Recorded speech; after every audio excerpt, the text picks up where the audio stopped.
31. Saglit na natigilan si Scarface. Dahan-dahang kinuha ang kanyang telepono. Tinawagan niya si Tommy. Dahil siya, hindi niya alam kung sino si Jared. Hindi siya naglakas loob na tawagan siya. Maya-maya, tumunog ang tawag. Bilang, umalangaw-ngaw ang inaantok na boses ni Tommy. Halatang hindi pa siya nakakabangon sa kama. Ginoo, Louis, may nanggugulo sa Antique Street. Kilala ka daw niya at gusto niyang bigyan kita ng A. Tumawag. Maingat na iniulat ni Scarface. Sino siya? Ano ang kanyang pangalan? Tanong ni Tommy. Hindi ko alam ang pangalan niya. Pero may suot siyang bronze ring na may dragon. Sa itaas at tinanong pa ako kung nakilala ko ito. Dagdag ni Scarface. F***. Nagmura si Tommy habang tumatalon. Sabay higaan. Scarface. Makinig ka sa akin. Mas mabuting pretuhin mo siyang parang hari. Kung na-offend ka kahit papaano. Siya, lilipulin niya ang iyong buong pamilya. Makabubuting tandaan mo iyon. Ang sandali niya. Tapos, pinatay na ni Tommy ang tawag. Pagkatapos ay nagbihis siya at nagmamadaling pumunta sa Antique Street. Nakikinig sa call and tone. Si Scarface, natulala, sa kabila ng mahigit na 10 taon nang nagsilbi kay Tommy. Hindi pa niya ito nakitang natarante ng ganito. Dati, inilagay ang kanyang telepono. Tumingin si Scarface kay Jared at marahas na ng inig. Walang pakialam sa pagbabago. Sa Scarface, tinitigan ng matabang may-ari ng stall si Jared nang may paghamak at nagreklamo. Scarface, ang lalaking ito ay nagbubuga ng kalokohan. Paano makikilala ni Mr. Louis ang isang tanga na katulad niya? Nagsisinungaling siya sa iyo, at dapat mong makuha kaagad ang piraso ng jade na iyon. Pabalik, sampal. Nang matapos siyang magsalita ay sinampal siya ng malakas ni Scarface sa mukha. Ikaw, B****. Hindi siya ang nagsisinungaling. Huwag mong isipin na hindi ko alam ang racket na tinatakbo mo dito. Ito, mukhang ayaw mo nang manatili dito. Natigilan ang may-ari ng stall pagkatapos. Sinampal. Pagkatapos ng lahat, wala siyang ideya kung ano ang nangyayari. Gayunpaman, ang ilan sa mga nasa karamihan ay matalas. Sapat na upang mapagtanto na si Jared ay dapat magkaroon ng napakalakas na mga parokyano. Sir, pasensya na ngayon lang. Magpahinga ka na. Sandali, dahil darating na si Mr. Louis sa lalong madaling panahon. Paghingi ng paumanhin ni Scarface sa isang nakakaakit na tono. Hindi niya ginawa. Kilalanin si Jared at hindi niya alam na siya ang pinuno ng Dragon Sect. Sa aktwal na katotohanan, karamihan sa mga, hindi man lang alam ng mga miyembro ng Templar Regiment na bahagi sila ng Dragon Sect. Pagkatapos ng lahat, ito ay isang lihim na alam lamang ng ilang piling tao. Nang marinig niya na papunta na si Tommy, nagpasya si Jared na hintayin siya. Alam niya na bulag na naghahanap para sa espiritual na brush at Cinnabar Rosario.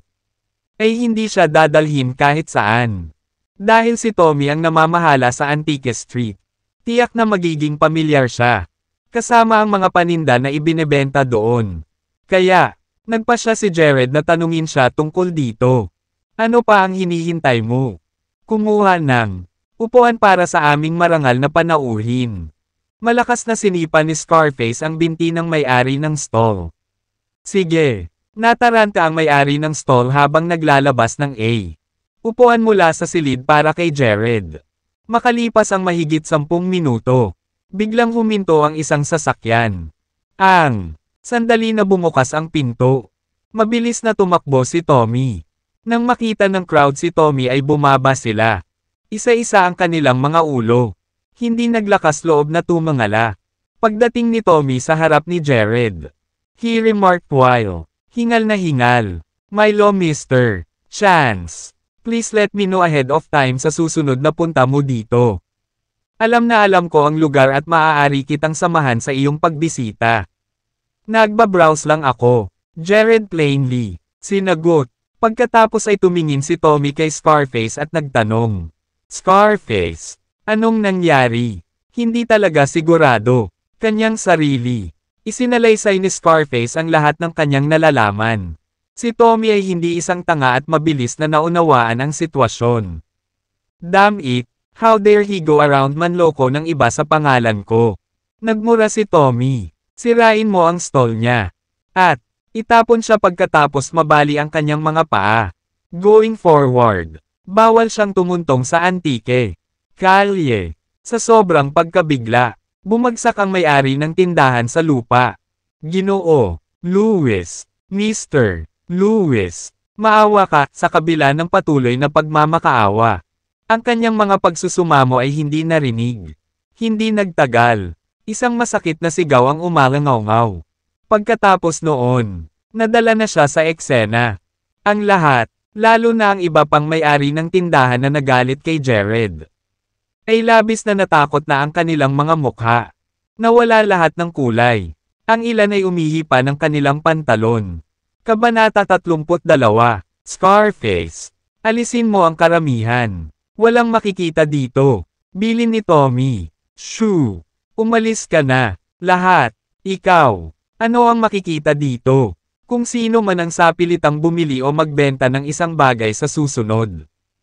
Ito ang magiging kahihinatnan.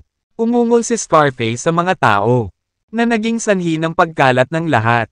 Ginoo, Chance, naghahanap ka ba, para sa anumang partikular na bagay? Wala talagang kawili-wili dito sa mga stalls. Ang tunay na magandang bagay ay, sa loob. Paliwanag ni Tommy, gusto kong bumili ng spiritual brush at cinnabar rosary. Nandito ka ba? Tanong ni Jared. Tommy ay naguguluhan dahil hindi niya alam kung ano ang sinasabi ng spiritual brush na si Jared. Gayun din, cinnabar. Ang mga rosaryo ay matatagpuan sa lahat ng dako. Sa kabila nito, hindi siya naglakas loob na linawin. Sa halip, magalang siyang sumagot, Ginoo, pagkakataon. Dadalhin kita sa ilang mga anti-gang tindahan kung saan maaari mong tingnan kung mayroon sila ng kailangan mo. Sa totoo lang, wala rin akong masyadong alam sa mga bagay na ito. Oo naman. Manguna ka. Tumango si Jared. Sa personal na paggabay ni Tommy kay Jared, inilabas ng mga may-ari ng anti-gang tindahan ang kanilang pinakamagagandang paninda. Sa kasamaang palad, wala sa kanila ang hinahanap ni Jared. Noon, si Tommy ay nasa dulo na ng kanyang katalinuhan. Ginoo, malamang, ito lang ang iniaalok ng Antique Street. Dahil hindi mo pa nahanap ang kailangan mo. Gawin mo. Gusto ko bang ipadala ang aking mga tauhan upang tingnan ang ibang mga lugar? Ayos lang. Ang paghahanap na ito ay nagmumula sa swerte. Kahit sila, tingnan mo, malamang hindi nila ito makikilala. Ikinaway ni Jared ang kanyang kamay dahil alam niyang wala itong saysay. Totoo yan. Tumango si Tommy bilang pagsang-ayon. Kung ganoon, oras na para mag-leave ako. Dahil nabigo siyang mahanap ang kanyang hinahanap. Wala. Dahilan para magtagal pa siya. Paalis na sana siya. May sumagi sa isip ni Tommy. Na, sabay tawag. Mister, pagkakataon. Maghintay. May iba pa ba? Tanong ni Jared. Ginoo, Chance. Bigla kong naalala ang isang lugar na maaaring dalhin ang hinahanap mo, kasama niyan. Inutusan ni Tommy ang kanyang mga tauhan na ihanda ang sasakyan at inanyayahan si Jared na pumasok. Habang papunta doon, nagsimula si Tommy upang ipaliwanag ang lalaking dinadala niya kay Tommy upang makita ay tinatawag na Walter Grange. Isa siyang mataas na estado, opisyal ng gobyerno na nagretiro. Para sa kanyang pagre-retiro, nagtayo siya ng isang villa sa isang magandang kapirasong lupain, Horrington, upang gugulin ang natitirang bahagi ng kanyang buhay. Gayunpaman, nasisiyahan si Walter sa pagkolekta ng mga antigo. Kaya naman, ang kanyang villa ay napuno ng mga ito, na may ilang kahit na ipinadala mula sa ibang bansa. Sa katunayan, ang Antique Street ay namutla kung ihahambing sa kanyang tahanan.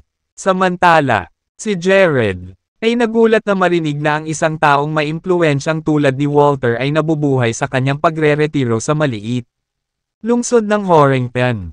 Kung ordinaryong tao pa lang siya at hindi niya natutunan ang kanyang kakayahan kay Draco, hindi niya gagawin, ay nagkaroon ng pagkakataon na makatagpo ng tulad ng isang kilalang figure. Maya-maya, huminto ang kanilang sasakyan sa harap ng isang klasikong villa. Tumakbo ang isang katulong at mahinang kinausap si Tommy. Bago bumalik sa loob, maya-maya, lumabas ang isang matandang may puting balbas sa tulong niya. Tungkod. The moment he saw Tommy, he burst into hearty laughter. Ginoo, Louis, napakagandang sorpresa na makita ka rito. Mabilis na humakbang si Tommy para salubungin siya at magiliw na sumagot, Mr. Grange, nambobola mo ako. Maaari mo lamang akong tawagin sa aking pangalang Tommy. Gaya ng karamihan, talagang hindi karapat dapat sa paggalang na binibigay mo. Bilang isang dating mataas na miyembro ng estado, gobyerno, si Walter ay isang taong makapangyarihan pa rin sa kabila ng pagiging nagretiro. Kaya, hindi naglakas loob si Tommy na saktan siya. Pagkatapos makipagpalitan ng kasiyahan, tumingin si Walter kay Jared at sinisiyasat siya. Pagkatapos ay nagtanong siya, Mr. Louis, mukhang hindi pamilyar ang lalaking ito. Siya, ito si Mr. Chance. Sana hindi ako nag-i-impose sa pagdadala niya dito para makita ka. Tommy, sabay paliwanag. Sumili ang pagtataka ni Walter sa paggalang na ipinakita ni Tommy kay Jared sa kabila nito. Murang edad, gayunpaman. Ito ay tumagal lamang ng panandaliang sandali habang siya ay mabilis na nakabawi. Kabanata 33, Pakiusap. Pumasok ka. Tumango lang si Walter kay Jared para batiin ito. Sa kanyang pananaw, ang tanging dahilan, ang paggalang ni Tommy kay Jared ay ang kanyang pamilya ay mayaman at makapangyarihan. At tiyak na hindi, dahil sa sariling kakayahan ni Jared. The moment Jared stepped into the villa with Tommy, he could feel an matinding pagmamadali ng espiritual na enerhiya. Sa hardin, nakita niya ang isang kumpol ng mga puno na may napakakapal na mga putot. Sila ay napakalaki na hinaranggan nila ang karamihan sa sikat ng araw. Habang patuloy silang naglalakad papasok, nakakita siya ng magandang disenyong landscape na kumpleto sa itinayong pavilion, na may klasikal na arkitektura. Ginoo, Grange, matanda na talaga ang mga puno mo.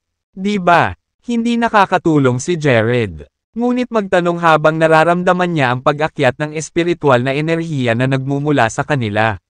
Ginoo, malamang, ang mga punong ito ay daan-daang taong gulang. Sila ang dahilan kung bakit nagtayo si Mr. Grange ng kanyang villa dito. Paliwanag ni Tommy. Tumango si Jared. Sa wakas, nauunawaan kung bakit pinili ni Walter na magretiro sa Horrington sa kabila ng pagiging isang hindi mapagpanggap na lungsod. Mga lugar na ay napuno ng espiritual na enerhiya ay talagang mahusay para sa pamumuhay sa labas ng katandaan ng isang tao. Pinakain ng espiritual enerhiya. Ang isa ay nagawang talunin ang mga epekto ng pagtanda.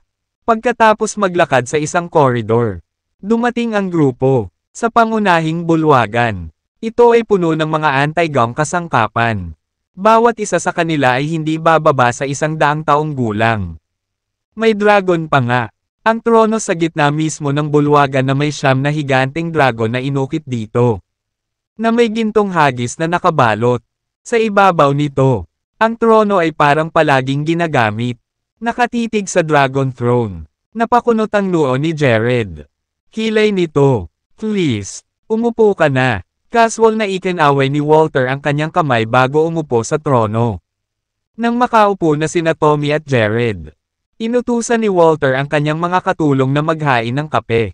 Ginoo, Louis, kahit ano, kailangan mo ng tulong ko. Mangyaring magpatuloy at sabihin ang iyong isip. Halatang kilala ni Walter si Tommy. May gusto. Pagkatapos tumingin si Tommy sa direksyon ni Jared. Ipinaliwanag ni Jared. Since we're aware that, mahilig kang mangolekta ng mga antique, gusto kong itanong kung mayroon ka bang mga spiritual brush dito. Ang uri na ginamit ng mga sikat na scholar noong unang panahon. Gayun din, Naghahanap ako ng cinnabar rosaryo na puno ng sariwang dugo ng hayop. Espiritual na brush. Napakunot ang noo ni Walter sa pag-iisip. Ginoo, Grange. Tiyak na hindi namin ito hinihiling ng libre. Basta ikaw, hayaan mo. Handa akong bayaran kahit anong halaga ang pangalan mo. Mabilis na pinawi ni Tommy ang anumang pagdududa ni Walter. Hindi na kailangan yan. Panay ang ngiti ni Walter. Kung mayroon man ako, wala akong pakialam na ibigay ito sa iyo. Pagkatapos ng lahat, walang silbi sa akin ang pera. Totoo yan. Talagang walang kwenta ang pera sa iyo. Paulit-ulit na tumango si Tommy. Ang mga calligraphy brush ay likas na mga consumable. Sa makatuwid, halos imposible na makahanap ng isa na naiwan para dito. Mahaba. Tungkol naman sa cinnabar rosary na puno ng sariwang dugo ng hayop. Wala pa akong narinig na ganyan. Sa kabila ng pag-iling. Nagpatuloy si Walter. Sa pagkakasabi niyan, marahil ay maaari mo silang hanapin sa isang monasteryo. Kung tutuusin, madalas silang ginagamit ng mga pari doon para gumuhit ng mga selyo para sa mga ritual ng exorcism. Dahil dito, ang mga brush ng calligraphy ay maaaring naglalaman din ng ilang espiritualidad. Tuwang-tuwa si Jared nang marinig ang sinabi ni Walter. Mga salita, dahil nakalimutan niya ang tungkol sa ideya. Ang mga calligraphy brushes na ginagamit ng mga pari ay tiyak. Mapuno ng espiritualidad. Malaki ang posibilidad na makakahanap din siya ng cinnabar rosary doon. Kaya, ang kailangan lang niyang gawin ay maghanap ng isang monasteryo sa halip na tumakbo sa buong Antique Street para sa kanyang paghahanap. Ginoo, Grange. Salamat sa iyo, patnubay.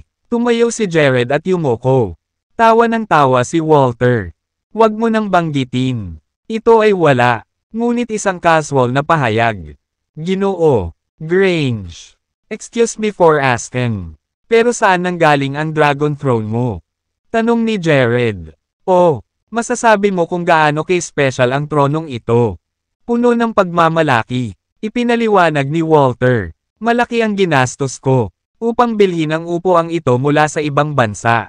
Ito ay isang tunay na Dragon Throne mula sa isa sa mga sinaunang dinastiya. Ang emperador noon ay nakaupo noon.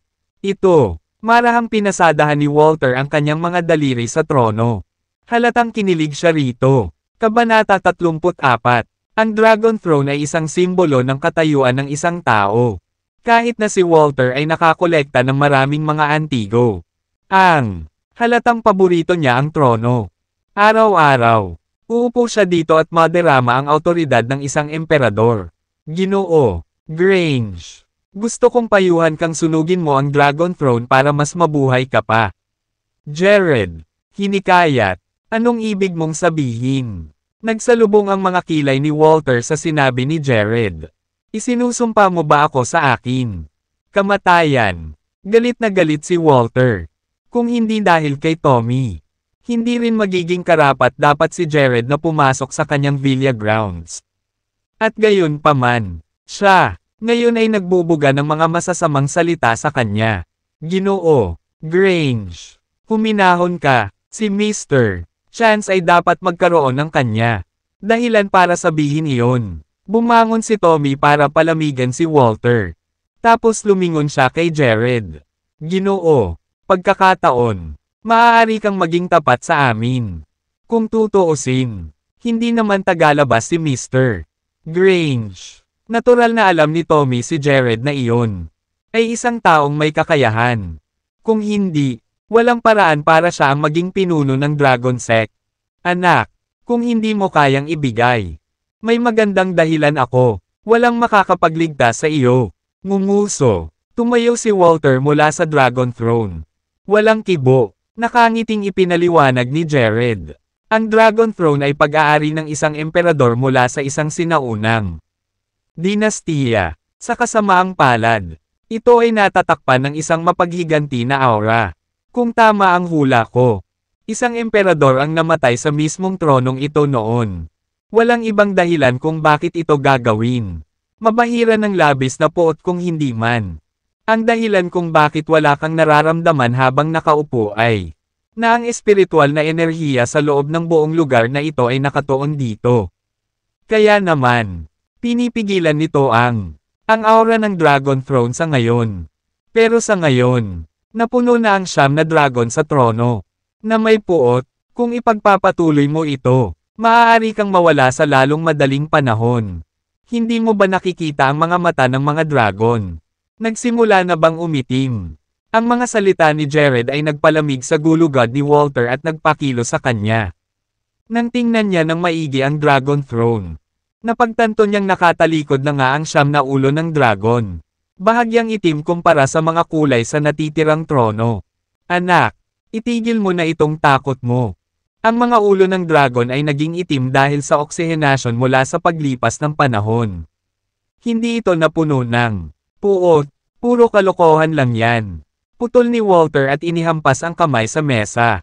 Kahit ano, isang mapang asar na panunuya ang ibinigay ni Jared. Nais kong iligtas ang iyong buhay bilang kapalit ng patnubay na ibinigay mo. At, gayon pa man, hindi mo ito pinahahalagahan. Marahil ito ang nakalaan sa iyo ng kapalaran. Maaaring okay na ang pakiramdam mo ngayon.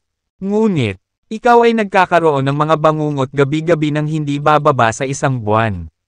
Sa bangungot mo, sinisiksik ka ng sawa, dahilan para masuffocate ka hanggang sa magising ka. With that, tumalikod si Jared at umalis. Ginoo, pagkakataon, baka sa mukha ang kahihiyan. Tumakbo si Tommy. Pagkatapos niya, samantala, natigilan si Walter matapos ma-overwhelm sa mga sinabi ni Jared. Wala akong sinabi kahit kanino tungkol sa mga pangarap ko. Kaya, paano niya nalaman ang tungkol dito sa napakahusay na detalye? Maghintay. Tawag ni Walter habang siya masyadong humabol kay Jared. Anong mali? Nataman ba ako sa ulo? Ngumisi si Jared. Sa wakas, tumango si Walter. Kahihiyan. Ki Mr. Chance. Tama ka. Binabangungot ako kamakailan. Bukod dito, ang parehong panaginip ay nagmumulto sa akin sa mahabang panahon ngayon. Ang sawa sa panaginip mo ay siyam talaga. Mga dragon sa trono, sa kabila ng puot na bumabalot sa kanila. Hindi pa sila ganap na itim. Kapag ginawa nila, kahit na ang Diyos, hindi kita may iligtas. Matamlay na sagot ni Jared. Kung ganoon, ano ang dapat kong gawin? Buong tiwala si Walter. Si Jared noon. Sunugin ang Dragon Throne. Hindi mo rin magagamit ang anumang ordinaryong apoy. Sa halip, sunugin mo ito ng mga papel na tala hanggang wala nang natira. Paliwanag ni Jared. Ito, nakatingin. Ang Dragon Throne. Ang mga mata ni Walter ay napuno ng pag-aatubili. Pagkatapos ng lahat, gumugol siya ng malaking pagsisikap na bilhin ito mula sa ibang bansa at natural na nakaramdam ito ng kahihiyan. Biglang sunugin. Kaya naman, muli niyang tinanong si Jared. Mr. Pagkakataon, maliban sa pagsunog sa Dragon Throne, may ibang paraan pa ba? Kabanata 35. Meron.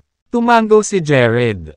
Ang kailangan ko lang gawin ay alisin ang puot ng Dragon Throne at sirain ang mapaghiganti ng mga dragon. Tuwang-tuwa si Walter nang marinig ang sagot ni Jared. Kung ganoon, Mr. Chance, please go. Sa unahan. Bakit naman kita tutulungan? Sa iyong paningin, wala akong iba kundi manloloko. Pang-iinis ni Jared. Kaagad, napuno ng pagsisisi si Walter. Ginoo. Pagkakataon. Ito ay aking pagkakamali. Wala akong alam at nasaktan. Ikaw sa halip, sana ay huwag mo akong ipaglaban at handang iligtas ang buhay ko. Time na pakiusap ni Walter. Sabay na magitan si Tommy. Mr. Chance. Hindi sinasadya ni Mr. Grange na insultuhan ka. Sana po ay makatulong kayo sa kanya dahil magagamit pa rin niya tayo sa hinaharap. Kitang-kita ang intensyon ni Tommy. Maaaring si Walter, nakatulong sa pagpapalawak ng Templar Regiment sa Horrington. Sa makatuwid, sa pamamagitan ng pagtulong kay Walter, Jared, ay tutulong sa Dragon Sect sa parehong oras. Sa pasulong, kung mayroon kang anumang gamit para sa akin, ako ay nasa serbisyo mo. Nagmamadaling tumayo si Walter. Malinaw. Saka lang tumango si Jared bilang pagsang-ayon. Sige. Tutulungan kitang sirain ang mga dragon. Kasama niyan, Jared. Lumakad papunta sa Dragon Throne. Lumabas ang kamay niya para idiin ang isa sa ulo ng dragon. Sa sumunod na sandali, isang kakaibang eksena ang bumungad. Ang inukit na dragon ay nagsimulang maglabas ng malabong gininto ang kulay. Ano? Sumunod ay ang tunog ng naghihirap na pag-ungol ng dragon na walang humpay na dumadagendong. Samantala, nagtatakang nakatingin sina Tommy at Walter. Naiilawan ng gintong liwanag. Ang siyam. Nagsimulang gumalaw ang mga dragon at tumaas sa langit. Habang nagbubuga ng itim na ambon ang kanilang mga katawan. Napanganga sila. Galit na galit kay Jared. Na para bang nabigo niya ang kanilang engranding plano. Sa isang kisap mata, bumalot ang itim na ambon. Ang buong living hall, na naging dahilan para mahihirapang huminga sina Tommy at Walter. Kasabay nito, ang mga siglong gulang na mga puno sa labas ay tila naramdaman kung ano ang nangyayari at nagsimula. Marahas na umindayog kahit wala man lang simoy ng hangin. Habang nakanganga ang kanilang mga bibig. Pareho si Tommy at si Walter ay natigilan nang makita ang mga higanteng dragon. Si Walter, partikular, ay basang-basa na, sa pawis, ang pag-iisip kung paano siya nakaupo sa ibabaw ng isang grupo ng mga demonyong nilalang araw-araw ay nagdulot sa kanya. Nanginginig sa takot, mga dragon na dulot ng galit. Umalis ka na. Kalmado ang ekspresyon ni Jared. Sa isang kisap mata niya. Kamay, sinag ng gintong liwanag ang tumago sa katawan ng mga dragon. Nagpakawala ng mga dagendong ng desperasyon. Ang mga dragon, nagsimulang maging mga bola ng itim na ambon. Na pagkatapos ay lumipad patungo kay Jared. Pagbuka ng kanyang bibig, kinuha ni Jared malalim na hininga para sipsipin ang itim na ambon sa kanyang tiyan. Sa susunod na sandali, bumalik ang kapayapaan sa sala. Kahanga-hanga ang focus technique ni Draco. Maaari itong talagang sumisipsip at linangin din ang enerhiya mula sa puot. Natuwa si Jared sa pag-iisip. Maliban sa paglilinang ng espiritual na enerhiya, nagawa ng focus technique ang parehong sa puot at galit. Hinihigop ang mga ito upang madagdagan ang lakas ng isang tao.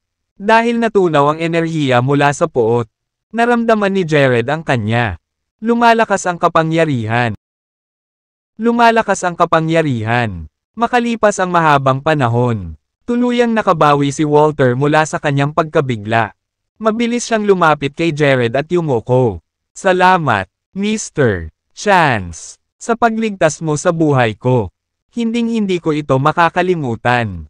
Huwag mo nang banggitin. Ginawa ko lang, para sa sarili kong kapakanan. Kinaway-kaway ni Jared ang kamay niya. Ang enerhiyang nakuha niya sa puot. Hinihigop ay higit pa sa kaya niyang linangin sa loob ng kalahating buwan. Bahagyang nagulat si Walter. Hindi niya alam ang ibig sabihin ni Jared. Gayunpaman, hindi na siya nang ahas na maghukay pa. Pagkatapos ng lahat, mayroong maraming tungkol sa supernatural na mundo na ay lampas sa pangunawa para sa mga karaniwang tao tulad niya.